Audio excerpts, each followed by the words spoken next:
Are you I'm ready. ready? We're gonna do this. Story, one last thing.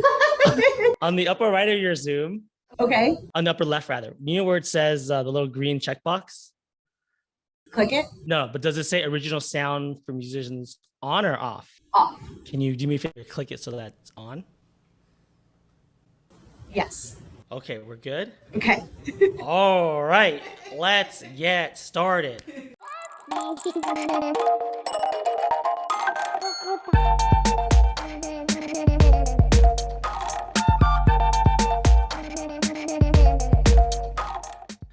Hello, everybody. Welcome to the Long Form Conversations podcast, a podcast where we talk to some of my favorite long form improvisers. I'm your host, David, and today we are joined by a very special guest today. This is a actor, a improviser. Do you write? Nope. A coach, a teacher. Anything else? No. A chef. All right, that's enough multi-hyphenates. Welcome, Dayna LoBosco. Thank you so much for having me. Thanks so much for stopping by. You mind pushing up just a little bit? Like here? Right there is good. Yeah. All right. So if you're just joining us, we had a couple of technical difficulties earlier, but we're good now. We're not gonna make any more changes. I'm probably bad luck because I'm no help. No. You're not bad luck. And honestly, this is my third time. I would think third time's a charm. Third time I would get it. But hey, we're here and we're ready to do the darn thing. First, I wanted to just quickly start off with some praise. I don't usually do this, and I'm sorry to subject you to this, but I just have to say Dayna is my improv coach. She's probably, and I'm not afraid to say this, I don't care if my other improv coaches hear this, she's probably my favorite improv coach ever. To be honest, you're probably the only improv coach that would ever even listen to my podcast. I think you're the thing that sets you apart that I really like is that you are just so invested and so connected with the teams that you coach. So if you have a chance, take a class with her, hire her. We're going to talk more about ways that you can do that later. Thank you. That's so kind. I really appreciate it. Well, it's the least I could say. And you've coached a lot of great teams. What am I doing? You've helped a lot of improvisers become great teams and great improvisers, and the community owes a lot to you. Thank you. Your team that you're speaking to is the team that really helped me realize that I love coaching and you guys helped me fall in love with it. So I will give that praise right back. So I appreciate it. Thank you so much. Absolutely. So I wanted to just start off by catching up and. The thing I want to talk about is the grand opening of the Shared Experience Studio, which we were lucky enough to perform at on Wednesday. We had you guys up on Wednesday. Wednesday was so much fun. It's every Wednesday at 8 and 9:30 at the Lyric Hyperion. Right now, we're just exploring the show, but really, really soon there's going to be workshops and drop-ins and classes. So if you do improv or you're interested, follow on Instagram at the Shared Experience Studio, and there'll be a lot more stuff to come, Patreon, all that cool stuff. Have you performed at the Lyric Hyperion before? That was my first show at the Lyric Hyperion. That's a pretty cool space. I love how intimate that space is. It felt very cozy, but when you were on stage, it also felt like you were on stage, which was very cool. Was that your first time seeing a show there? I had seen shows. I had gone to see, I know that they do a lot of one-person shows. A lot of people workshop stuff there. So I'd seen some friends workshop Spanx there. Okay. UCB, back in the day, but it was a very different space than it was on Wednesday. Okay. The new owner, Sean, made it it's just very cabaret. It's very sexy in there. It's very cool. Yeah, the audience and the stage is right on top of each other. So. Yeah, it's very we perform on the floor and on the little stage, so it's different than any other space. I feel in LA. Yeah, and I have not been there before. I didn't know what it used to look like, but it seems like it's perfectly designed for improv or stand up. Yeah, definitely. We're really happy to have that be home base for the show for now, and we feel really, really lucky to be there. And the outside is really cool. I love any place that has a hang. Yes, that little. Well, first of all, there's a bar. Hello. not enough places have like even just a concession stand. So to even have that is great. Yeah. And then to have that little patio outside is very cool. Yeah, it was really nice after the show. Everybody hanging out like in between, and there was like somewhere for people to go. You weren't just kind of forced to leave. So we really like it for that. Another thing I thought was really great about Wednesday night is I don't know if I ever told you this, but my favorite Harold team is Leroy. Really? Yeah. I remember when we first threw out names for coaches and they threw your name, I was like, wait a second, we can actually get a coach from one of my favorite teams. That's great. But I've, to be honest, have not seen Leroy do a lot of like non-Harold sets. Most of what I've seen has been on Harold nights. There were a couple of shows like, you know, when UCB was still closed at the Yard that I saw y'all do. But seeing y'all play, you know, I guess more loose maybe or a little less structured was very fun to see. Oh, I'm so excited that we're gonna be like up in that space, like getting to do it with Leroy as well. Because before I was added to Leroy, they were my favorite team too. So I shared that, the being a fan of everybody that's on that team. So I'm really excited to have like a space that's like just experimental, just to kind of play around and enjoy each other's company and not have to like feel any pressure. Yeah. And I also I said I haven't seen it, but I did see you do first dates as well. First dates, such a fun show. Hopefully we'll get to do that more. But I think we'll do something else for our next slot. Okay. But I'd love to do first dates again. That was maybe the most fun I think I've ever had on that stage, was that second first date show. Yeah, well, whatever ends up being, I'll count me in to be there. I think it's fun when you see like truly like skilled or truly like like I don't want to call you a veteran because that makes you seem like I'm 100 years. Yeah, but you're definitely still in your prime. But now that you have like all those years under your belt, now it's like let's see them play with the form or play and be experimental. I think that's really exciting. I'm really like creative from like a creative place. I'm so excited because it's the first time I haven't been Harold focused in the better part of a decade. So for me, like I like to like be new at things or like feel new at things. So I'm so excited to like be creatively back kind of in like a student like headspace and be like learning what is my voice like in these forms when it's not so rigid, when it's not so disciplined. I'm super excited to get to like have like a growth spurt again. So I know you've probably been busy with a lot of shared experience studio stuff. Are we calling it SES or SES? What's the? We've been calling it SES in the group chat. But we've also talked about like we are not in charge of our own nickname. Whatever people will choose to call it is what it will be. So Careful. It's a mouthful of a name. It's the Shared Experience Studio. So any acronym or. I'm gonna try to pitch one and hopefully people will catch on. I'm gonna call it Shared. Let's just call it Shared. You gonna do Shared tonight? I took a class at Shared. I love that, and when I get out of here, I'm going to text them and tell them that we got to help you spread this rumor. Great, perfect. So yeah, other than Shared, what else is new? Have you been up to anything? The thing in like my personal life that's been bringing me like an unparalleled level of joy. My best friends had a baby a week ago today, and that has been just the best. Getting pictures from them and getting updates, and he's the most beautiful little boy I've ever seen in my whole life. Everything with Shared Experience and Leroy, but in like my personal life, I am in my aunt era. Hell yeah, I've been thriving. Are you gonna be Aunt Dayna, Auntie? What do you? Oh, okay. So this particular group of friends don't call me Dayna. They call me Debbie. So I'm actually Aunt Debbie. Okay. So this little boy. Okay. We all went camping and gave each other nicknames, and mine is the only one that stuck outside of that camping trip. So to Harrison, I will be Aunt Debbie. Okay, great.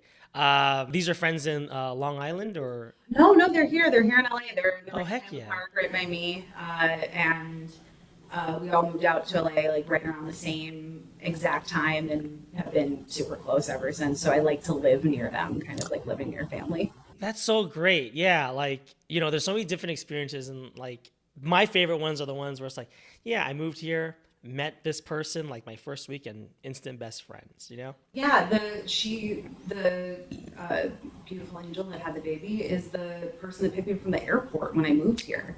We were roommates, and she accidentally moved out here like a week early, and she was bored, and she was like, come out early. So I moved out of my house at 18, like a week early, and she picked me up from the airport, and she's been my best friend ever since. Now, were you friends before, or was this a strangers situation? We were completely strangers. We met on a roommate list. We started texting like right away, and I remember having like a sidekick. So we've been friends a really long time. Yeah. But like immediately we're like, we should be the ones to share the bedroom, and like, and then we lived together for like years after that. And now I try to live in the same neighborhood as her and her family. That's great. That's awesome. Yeah. If you can survive switching over to AT&T, getting the iPhone, switching back to T-Mobile, whatever, you're gonna that friendship's gonna last. I know that was really of all the things we've been through, it was like switching from AT&T to T-Mobile was the biggest test. Yeah. It's a test of a friendship. All right, great. Let's go ahead and jump into our first segment. This is going to be Improvster Syndrome.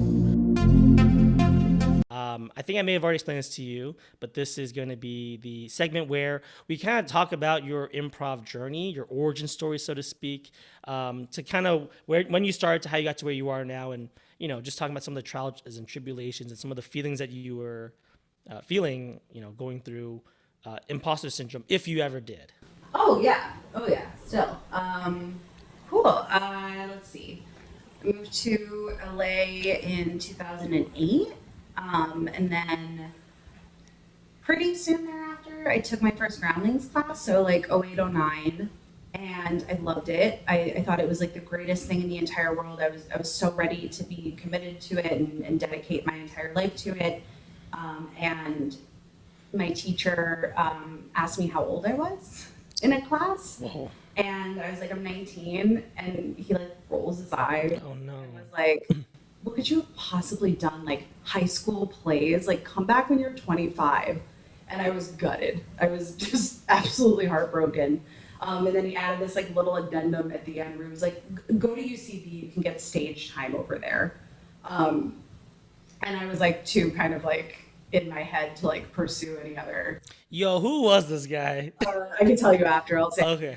And it like crushed me. I was absolutely devastated by this. I was like, Yeah. oh God, like what have I done? I like moved across the country. I like want to do comedy, and I'm Already being turned away. already being like, I've got nothing to offer until I'm at least 25. Oh my gosh.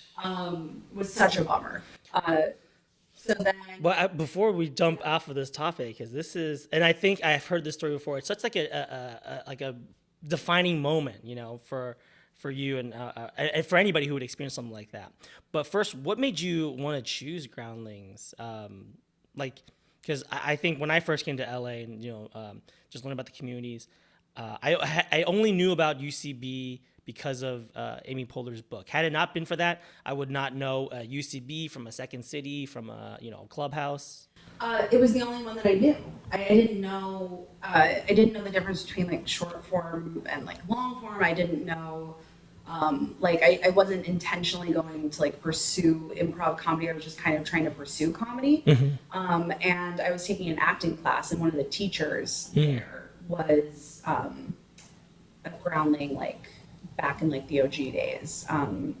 Whose name escapes me right now, but she was very nice. And she had told me to go take classes there once I was like done with her class. So I was like, absolutely, I will do what I am told, and I will go take this class. And I remember I had like just gotten an agent, and I was like taking this groundling class, and I had like an audition for 90210, like the Ooh. and I was sitting in like a Yum Yum Donuts, and I was like, this is it.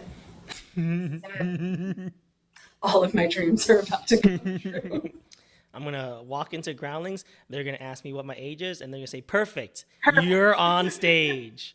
You're a natural. We never get 19-year-olds this funny. So that feeling lasted like all of 20 minutes. Mm-hmm. And then I was like politely asked to leave. Or, like, wait, the first No, not class? the first day. No. I had taken like a couple of classes, and it was at this like apex of like you either move on to something called writing lab or you like don't. So they let you stay for a minute. They took your money for a minute. They did, yeah. Oh. And I wasn't terrible, but I wasn't good. I wasn't like a standout by like any stretch, but I was funny enough. But then that happened, and I haven't gone back. I've never taken another class there. I've been thinking about it now. I'm 32. Maybe now I'm too old. Oh my gosh, that's so funny. No, I don't think you need it, but if you want to, for sure. But that is, well, I was gonna say that would be like it's kind of traumatizing, but you also come across as someone who's very strong. That's like, I'm gonna attack that trauma. I almost drowned when I was 8. I'm gonna jump into the deep end of the pool now. It's definitely like crushing at the time now. I think if somebody said something like that to me, I would think it was hilarious. Like now I would find it so funny. But at the time I was just in like such a different headspace and so young, like didn't know any better than to be like, who the fuck are you? You bitter old man. Bitter old man. To like try and break my spirit. I hope it made you happy. I did cry in my car. And then, I always kind of had in the back of my head that he had like mentioned going to UCB, but I didn't go like right away. Let's see. I did eventually go. I took level 1 at UCB and I loved it. Had so much fun. Really, really like enjoyed the atmosphere. Everybody was a lot younger in that class too, so like I felt like more like because everybody Because he sends all the young groundlings over. sends all the younger, all the people that like dare to pay $600 to his institution. He just ships them over, and everybody was nice, and people were like going to like get drinks after, and that wasn't really like the vibe in that first groundlings class. It was like everybody was like a working actor, and it was like a lot more serious. So I loved it. And I took 201 right away, and it was a disaster. It was so bad. I didn't even do my 201 class show. I was so in my head. No.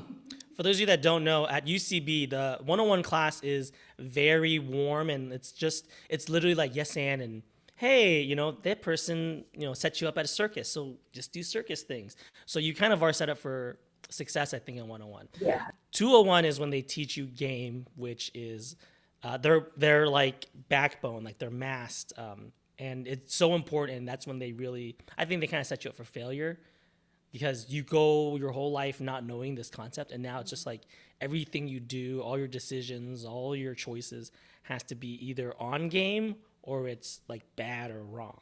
Yeah, and I was not like a duck to water with it. I was so bad.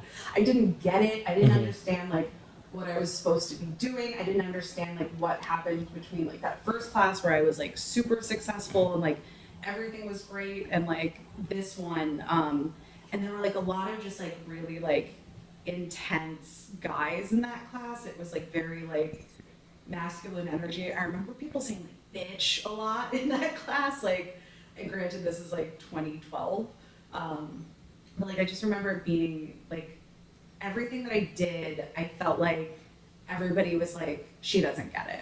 So I was not doing my best work there. I decided to take my same teacher I took for 101 for 301, and then everything was like good again. Like it felt right again. I think it was the combo of like who's in the room can like really affect like your ability to believe in yourself. If you are surrounded by like warm people who are not super competitive or like are there to have a good time, you're probably gonna have a good time. So I took 301, and 301 was super fun, and it was like, I think it was like right around Easter that my class show was. My mom got to see that class show. Oh, nice. Which was really, really great. She a fan? She was a big fan. She was always a big fan of my comedy. She loved the show. And Drew Singh was in my 301. Oh, cool. And I remember her just raving about how unbelievably funny he was. And she's like, that kid is a star. I was like, he's a star. Like, you could tell even like back then, like he was so special. How was I, Mom? No, she really spent a lot of time just raving about how funny Drew was. But she thought I was funny, and she thought I did a good job. But made it very clear did not do as good of a job. That's the guy you should try to work with. He's so funny, Dane. No, really, he's very, very funny. It's like later that day, like at dinner. So what was his name again? Does he have a Facebook? She was like, that kid's gonna be famous. Yeah. He's gonna be famous. And he's on television, so of course, like, she was right. And then she passed away really unexpectedly in between. I think I was signed up for 401 and like had to drop it like a few months later. And then I kind of took like a year off from like everything when that happened. And tried to go back to 401. So I didn't go through like the program like a lot of like people I coach, they're like they do it all like back to back. I really took my time. I took like 3 or 4 years to kind of like go through all of it. Yeah, because like you mentioned, you moved out here in 2019, started taking so improv has not been like a constant. Like I think for some people, where like they're obsessed. No, it like wasn't. It was a very like slow burn, and then like slowly, and then all at once. Were you taking like other acting classes, or were you doing stand up or anything like that? Yeah, I tried stand up. I killed my first time, and then never wanted to do it again. I was like, I was too. Retire at the top. Why would you? I was like, I'm just gonna retire at the top. I think I did like 2 shows total, but I like a team sport. That's a big reason of like why I fell in love with improv. It was so like just me up there. I didn't feel like nearly as fun as doing improv, but I took like a bunch of acting classes. I would do like the casting workshops. I did like the Ivana Chubbuck scene study, which was awesome. She was smoking cigarettes like in the room. She was super cool and like funny, and that class was really great. And then yeah, like I did that for like a while. So it was kind of just getting my feet wet wherever I could. Great. Yeah, I'm starting to notice that more with other people's journeys. I think for the people that you probably see at like classes or indie shows at that moment, because they're kind of in it, like they've kind of been, I don't want to say obsessed, but they have been kind of putting in a lot of like their time in it, and they're kind of living and breathing improv for that time period. Not to say it's always gonna be the case, but like if you're in the class right now, it's like, yeah, I just got out of 301 and I'm gonna sign up for 401 like right now after this practice group or whatever. Yeah. So for you, it was much more relaxed and Initially, but I guess like the second part of this is that did happen to me. It just happened like later. okay.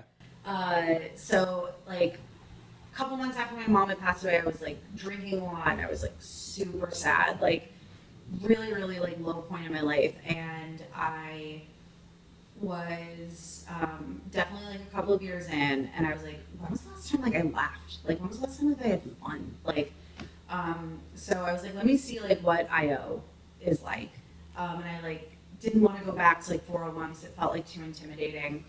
And I took James Mastriani's level 1. I like looked at like all the teachers, and it just I think was like the right class to like put me on like the path that I'm on now. Before we jump into IO, I think this is very interesting, like because what it sounds like, and maybe it felt different to you, but it felt like you were like at Groundlings, like just about to get into the next track, which is their like writing lab, right? Mm-hmm. And then you're kind of discouraged, and you're like, okay, I'm gonna start over. And then at UCB, you're kind of getting to 401, which is the kind of like the last level for the classes, and you're like, you know what? No. So it feels like you're.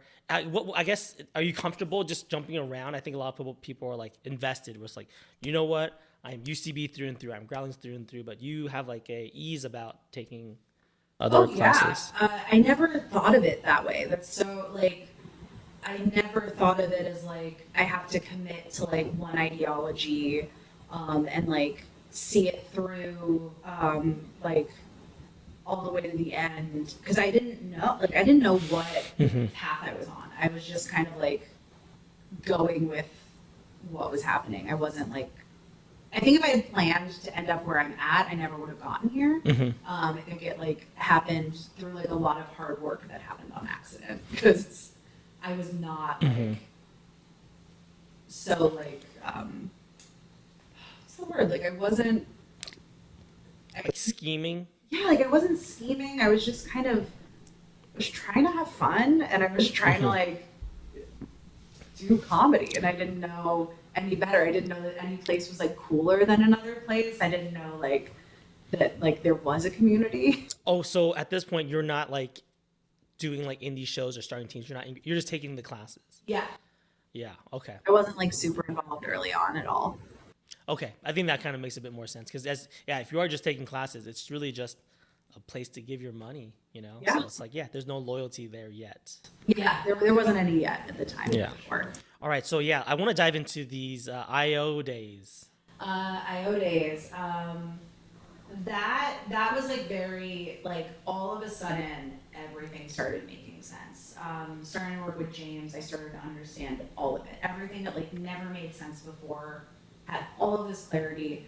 I was like getting it, and then got on like an indie team right away. People were asking me to like join practice groups and do shows and play at the clubhouse and like do all of these like you know the fun part of like the community, and it was perfect for me because I was like in a bad place, and it was so great to have this like new energy injected into my life. And I started doing drop-ins, and I took like level 1 through, I think I was like 6 levels. There was like 5 A and B. And I took those straight through. I interned, and like all in like the mix of that, I finished 401, took like my first advanced study class, and then like got on mess hall all in like 9 months. Really? It was like a very it was like slow and then all at once. So here's what we're talking about. Here's that thing where, and really it sounds like, credit to James Mastriani, but you're like, oh, I'm going to do this like nonstop for the next 9 months. It was, like I couldn't get enough of it. Like there was not enough drop-ins. There was not enough practice groups. Like I could not get enough.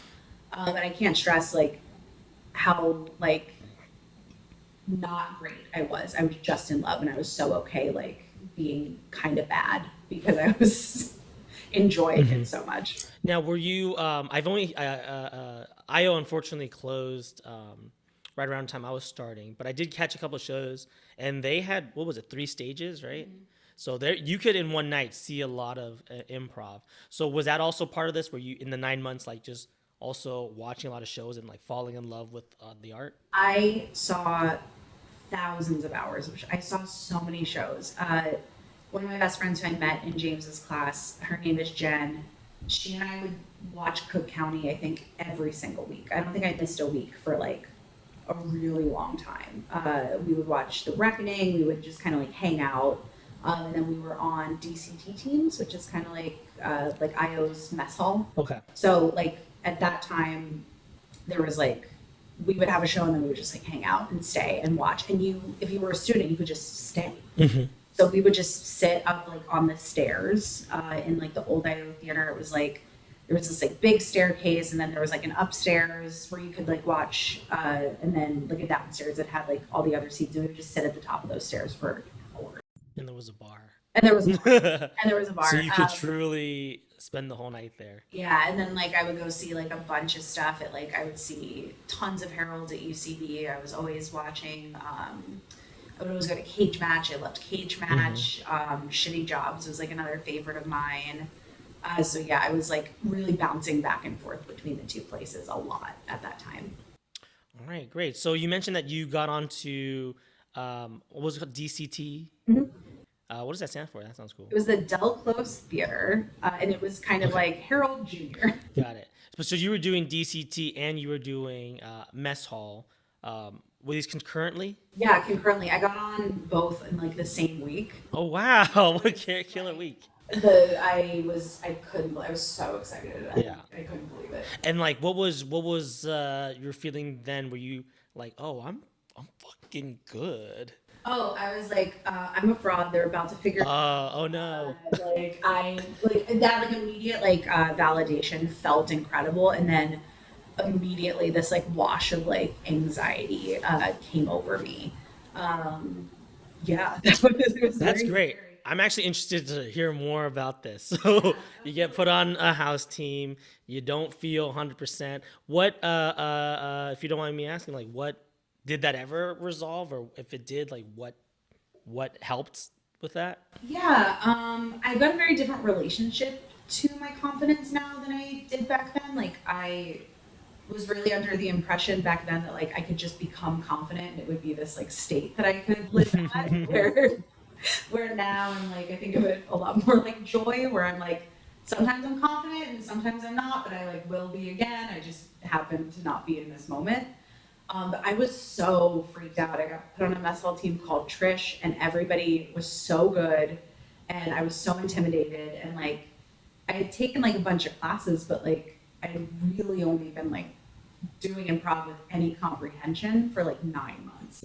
So I felt like so green. And then I met like a ton of people and I did so much boot camp during that time. And that helped my confidence so much and helped me, because a lot of my teammates were in there. So I got to play with a lot of my teammates and like build more of a rapport with them. But they were super advanced and I was always anxious feeling like, oh, like I have to like catch up. And I don't have the comprehension or like the skill, my skill set had not matched my comprehension yet. So I would understand things better than I could execute them. And that's, I think like a state that like I'm always kind of in, but I could catch up a little bit quicker now. Yeah. But I was super intimidated. I think I initiated one scene my entire first run on mess hall. I was very anxious. And like, I think like toward the end, I was starting to kind of like find my rhythm with it. So the mess hall teams are temporary. Was DCT also temporary? Yes. You like a It was second a date? longer run. It was like a little bit longer than the 6 months, but not much longer. So they were also temporary. So what happened after that? Okay, let's see. I was put on mess hall the following year as well. And then I auditioned 2 more years and didn't get onto Harold or mess hall, wasn't placed on a team. And I felt like the weirdest thing happened. My 4th year not getting on, I got this insane confidence boost. Like, I was like, I'm going to keep doing this because I love it. And I may never be validated by this particular institution. Not to say like it was an immediate thing. Like I was definitely like in my head and like upset, like after putting in like all of this like work. So I think I don't want to be misleading in saying like initially I like wasn't like in my head and feeling bad. But like a month or 2 later, I had started doing like the best work I had done yet. Like my scene work was better. I was feeling really good. I was like, it's a whole year until I've got to like worry about this again. And like maybe I won't audition, maybe I will. But I was just kind of in like a place where I felt really good about like the work I was doing. And then that January, I got asked to join Leroy. Great. So in that time, and I think that that's where a lot of people find themselves. I think there's a lot of gratification from classes, and you get passed. You do a grad show, and you get the laughs. But then after that kind of ends, there is like this limbo, this zone where it's just like, okay, I kind of had to make my own team, book my own shows, take classes, whatever. So what was your relationship to improv, right before that? Were you making any teams and like submitting yourself and stuff? Oh yeah, I mean like I was on like a couple of indie teams that like played all the time. So I was like performing a lot. One of my basketball teams like had continued to kind of perform as well. I was doing like a bunch of stuff at like Sunset, not really like at Franklin at the time. I got to do like there was a show called like We Got Next briefly, and I got to do that one, and that was like one of my favorite shows I ever did, and that kind of existed in that like in between time for me. So like yeah, like, I was doing a ton of it, and I was also practicing a lot. Like I had like a lot of practice groups. I wasn't in boot camp anymore. I had done that for like a really long time and kind of took like a break from that. And then yeah, I probably had like 4 to 5 practices a week during my like down Yeah. Your rebuilding era. my rebuilding era. 4 to 5 a week? Yeah, because I was on like two teams of Uh-huh. practice, and then I would do like drop-ins and Yeah. then And at that point, like, was your relationship like for the love of the game type of thing, you know? yeah, it was like I also started booking like some commercials around that time as well. So like I was starting to kind of see some like other rewards that weren't just Harold Night. So like I bought my car because I got like a Chili's commercial and was like Hell yeah. I got to do this like Emmy campaign for Hoo Ha where it was like for Mrs. Maisel. So I got to do like improv for that and I was kind of like, okay, like I was starting to see some of the fruits of my labor, but it wasn't like the big thing that I wanted, but it was still like enough to be like, okay, like I'm making money, like I'm doing good. And that definitely like helped that feeling. You know, that'll encourage you to be like, you know what? Maybe I won't even audition because everything else is like working out well. Yeah, I will. The reason that I wouldn't was because like I was crushed and I was like, how often am I going to subject myself to this? And like, how long is the recovery? And like, is this healthy for me to want something so much that's so out of my control? Which is a lot of performing and stuff. But I was just kind of looking at it from like a more mature perspective for the first time of like, maybe this is like too much for me to kind of hold every year when I like get disappointed like this. Yeah. Well, you know, I think like you mentioned, like had you not gone through what you've gone through, you probably wouldn't be where you are. Yeah, I like looking back and like everything happened exactly when it was supposed to. Had I gotten the things I wanted initially when I wanted them, I probably wouldn't have like known what to do with it. I would have been back in like that same position I was when I got on mess hall right away, where I was like so in over my head and like by the time like I got to like do Harold at UCB, I was like so ready. I felt like I was super in my head, but I was like, I can do this from like a mechanical standpoint and not like black out up there. All right. So that has been Improvster Syndrome with Dayna. We're now going to jump into our next segment, which is going to be the topic of the week, which is getting laughs as a voice of reason. Yes. I love playing the voice of reason. It's probably my favorite like part of doing improv is like that voice of reason spectrum. What do you think you like about it? I love like how earnest you can be in like the smallest, most subtle moments on stage and how big the rewards are for telegraphing the smallest truth to the audience. I think like I see a lot of the same tone for voice of reason, where I think like what I found to be the most successful has been like rapport, like knowing not just the relationship, but like the tone of the relationship and like how you emotionally affect each other. I think like will give you so much room for laughs. Yeah, I especially want to talk to you about this because I also like, you know, playing the voice of reason. I think a lot of times people tend to shy away from it, but I think that a good voice of reason can not only like, you know, help the scene, but I think it kind of makes the scene sometimes. Yeah, it is such hard work that you have to make look like absolutely effortless. You've got to be super emotionally present. You're also responsible for a pretty big like portion of the writing. You're also emotionally wrangling somebody into like resting for the most part. And you are really, really in charge of being the audience surrogate. You have to also be like up there showing them what they've already found funny and like putting a voice to it. So it's a lot of heavy lifting. A lot of heavy lifting.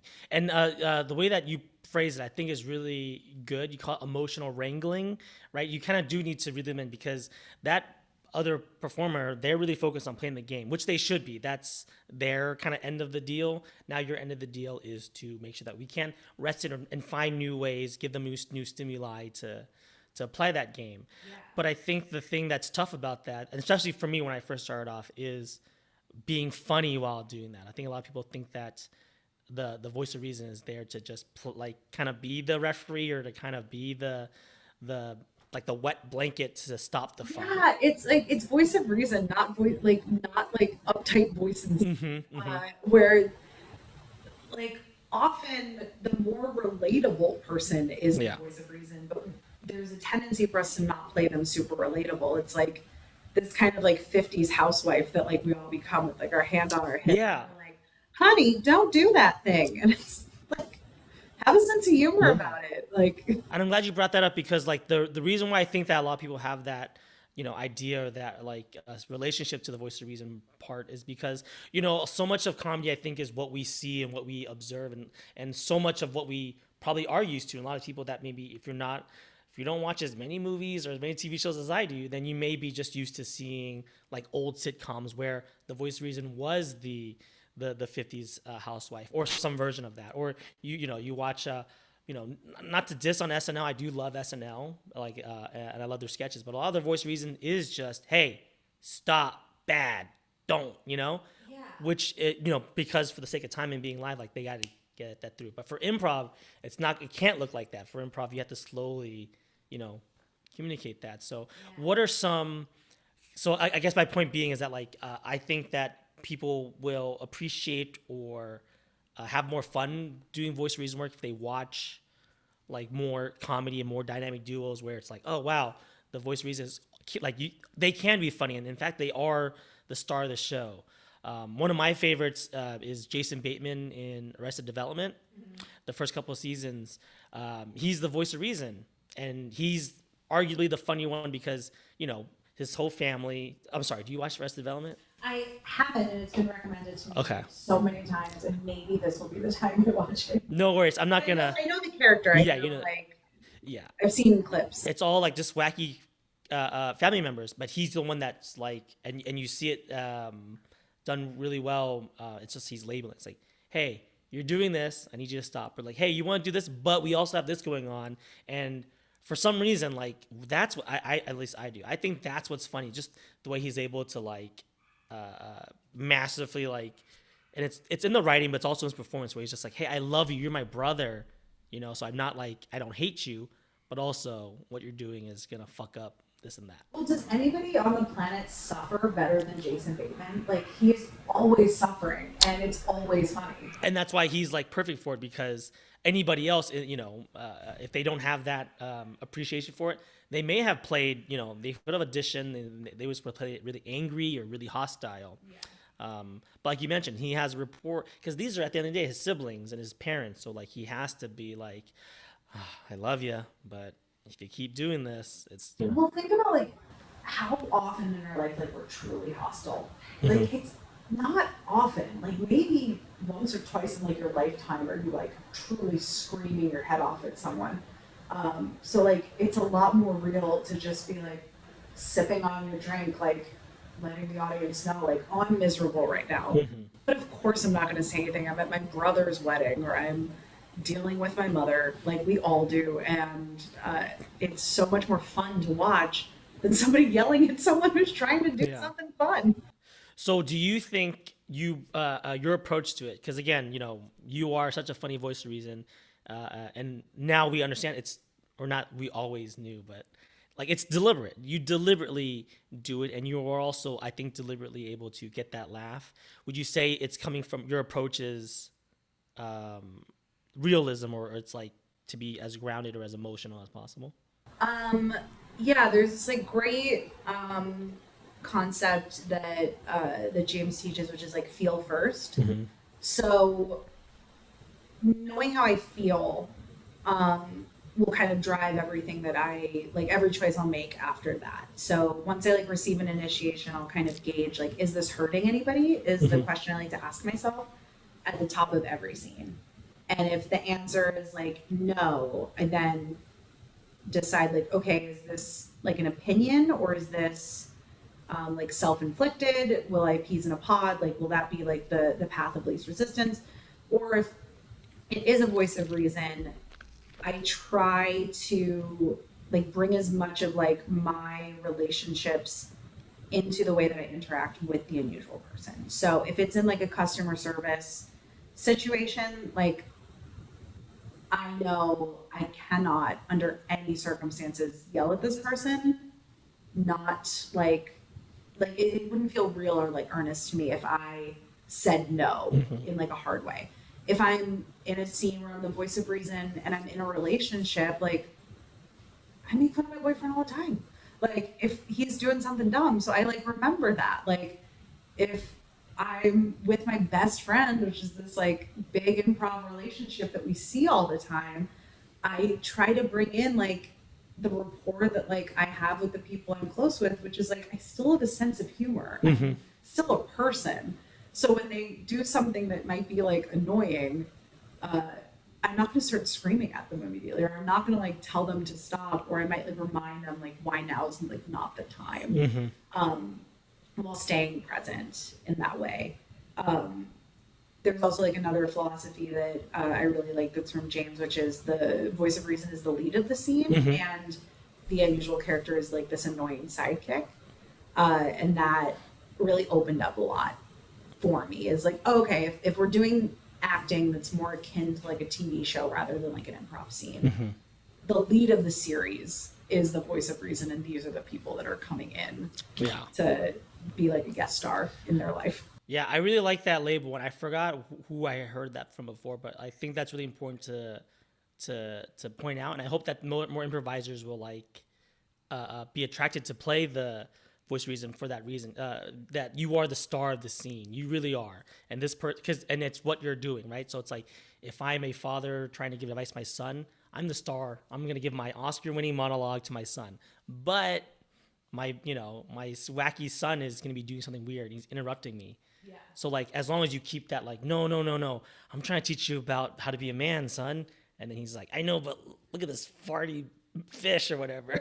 Party fish. Yeah, and then it's like, no, son, listen, it's trying to have a real moment here. So it is in my mind like it can be really fun but you have to commit to being that dad. You can't be like, farty fish, let's fart some more. And you also have to remember, like, you have to keep doing comedy. So I think like where a lot of people stop the muscle of voice of reason is just with the no. It's like, yes, you've got to provide resistance, but you also have to provide stimulus for them to like do it again.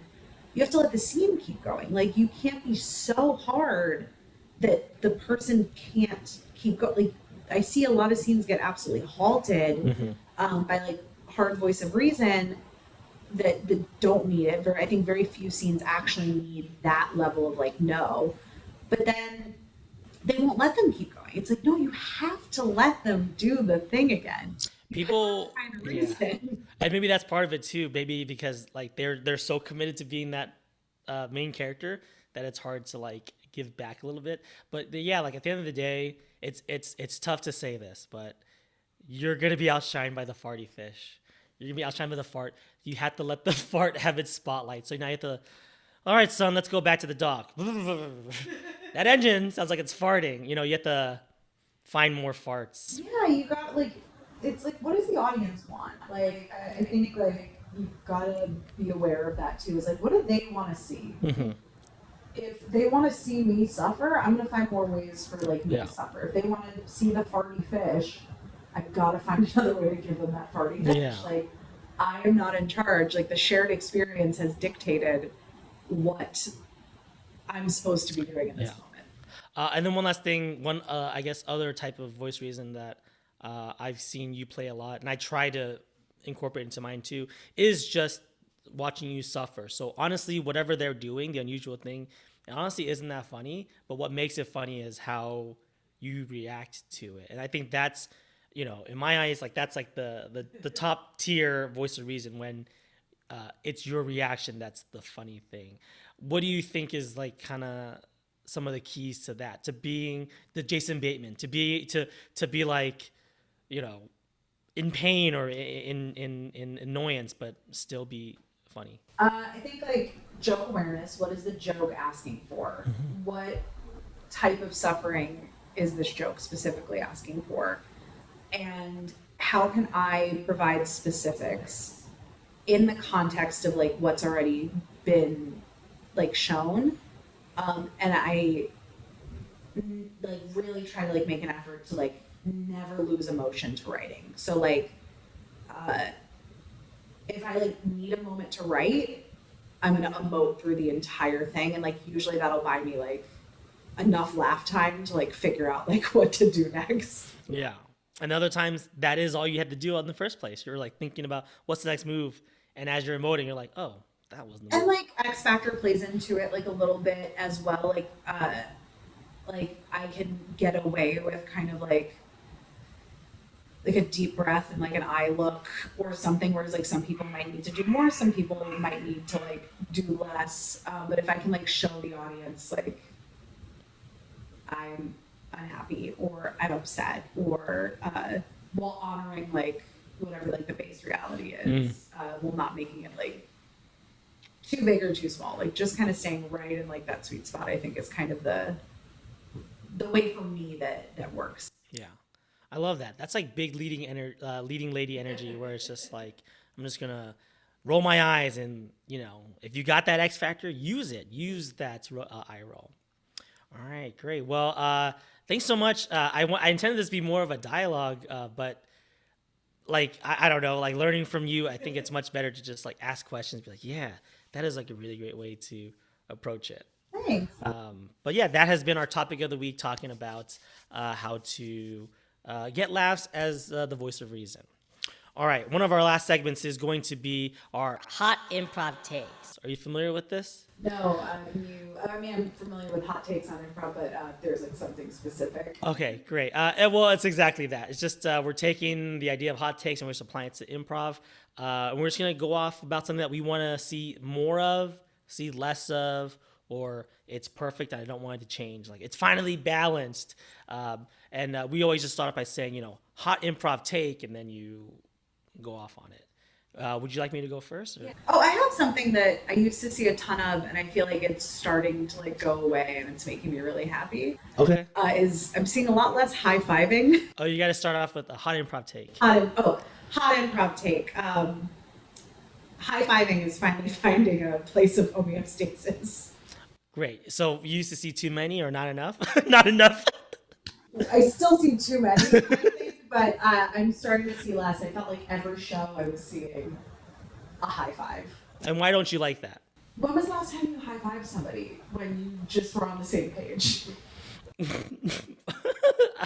This is gonna sound so cheesy. Glasstown had a set last night, and after we went back to our seats, we all high fived. That's different. Like, But that is probably like everybody's like, did they just? Is this their first set? no, because you guys were on a team, and there was probably like some like actual like earnest camaraderie. When was the last time you were with like your best friend and you were like, let's get cheeseburgers? And you're like, yeah, cheeseburgers. High fived. Okay, I'm one of hi, it's me. I'm the problem. It's me. I do high five a lot of people. It's more. I accept that it's unusual now, and I'm gonna make a conscious effort to stop high fiving in front of you. I'm gonna do it on the other sets though. Oh, I just like gaslight myself and be like, no, it's normal. No, I've heard that before. Will Hines also says a lot, like he hates it. He'll stop a scene if he sees students high fiving. So I'm with you. There's something about like very early on about being like, hey, we like agreed on something. But I think like it's got to be limited to like an exercise or something. Yeah. Like, it pulls me out of the reality so much where I'm like, there's no like two bridesmaids just high fived. Like, Yeah. without It's the flower or whatever. flowers. I forgot what it's called, but it's like it's a cheap laugh because and I did you ever do short form? No. Okay, coming up doing short form, a lot of it is playing to the audience, you know? So a high five will get people to laugh because it is almost like a moment. It's like gosh, I'm gonna get real. Like, do you know who Bertolt Brecht is? No, I don't. He's a German playwright, and he has a style of playing that was playing to the audience. So let's just like his style. This isn't like a good example, but like let's just say the mom just died in the play. You know, it's like they'll be like, how tragic. You know, like it's called a Brechtian break. where they purposely break the fourth wall to elicit like, yeah, I should be feeling like this is heavy. Whoa, I didn't, as an audience member, this is a bunch of actors. I don't know if it's heavy, but because they looked at me and told me it's heavy, like, yeah, okay, yeah, the mom just died. So I think a lot of that's just like, again, wow, we just did improv successfully, high five, and it lets the audience know like, oh yeah, that was impressive. That was impressive. What's your hot take? Sorry, yeah, I'm rambling about. So my hot take.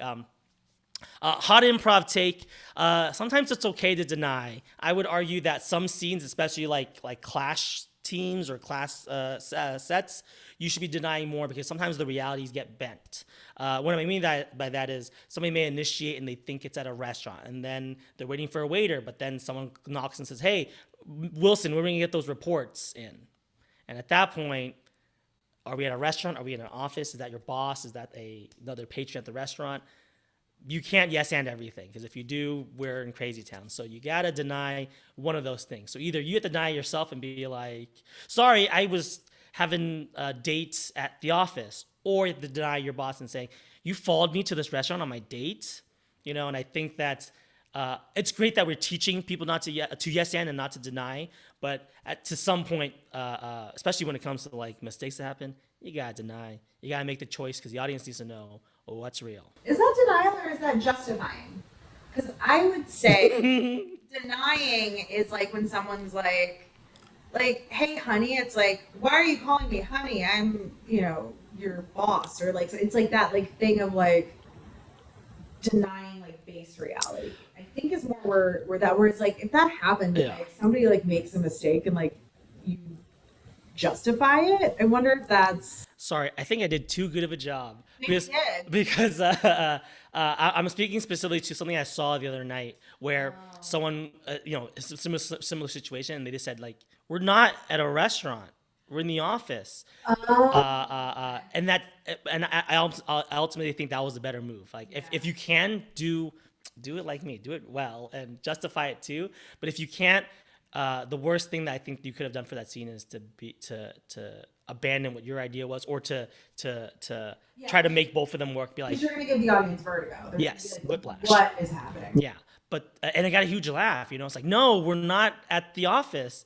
Huge laugh, and then Doing it from like within the scene instead of like breaking that thing where it's like, Kevin, can you pay attention to the set that we're in right now, please? yes, yeah, and I think that was good, and that it was also an improviser laugh where we're like, that's funny because they changed the reality a bit, and you had to course correct, and it was funny. But I like that move more so than oh, my boss is on my date, or I don't know, and I had to get this report done, and it's just like, whoa, this is a little bit wild here. Yeah, good luck finding a game in that. Like. Yeah, good luck. Yeah, now they got to find a way to justify it, and once they find you, they're gonna high five. Oh man, we pulled that one off. The report was on food. I'm a food critic. Oh, sweet, we did it. Yeah, you shouldn't feel like you just like ran a marathon by like the time you can like finally make sense of your own base reality. Yeah, truly, it's just the base reality that we figured out. Yeah, you still don't have. The game is we're improvisers, and we sorted it out. All right, great. Thank you so much. That was our hot improv take. All right, last thing we're gonna do is the plugs. Really simple. Tell me what you would like to promote. Great. I would love if people could come out to Fourth Wednesdays at 7 to see Leroy at UCB Franklin. Let's see. Shared experience show every single Wednesday at 8 and 9:30.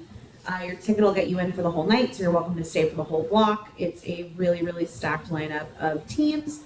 And definitely follow at Shared Experience Studio on Instagram for class info, more shows, stuff like that.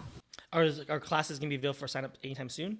Hopefully, really soon. Like, hopefully by the time this like airs, I could like text you a like a link for info. But if not that soon, very soon thereafter. So follow Shared Experience if you can, because I'm telling you, those classes are gonna go quick. I already know a bunch of my friends and teammates that are waiting to sign up. So as soon as it's up, you don't want to be late. You want to get on the ground floor of this, baby.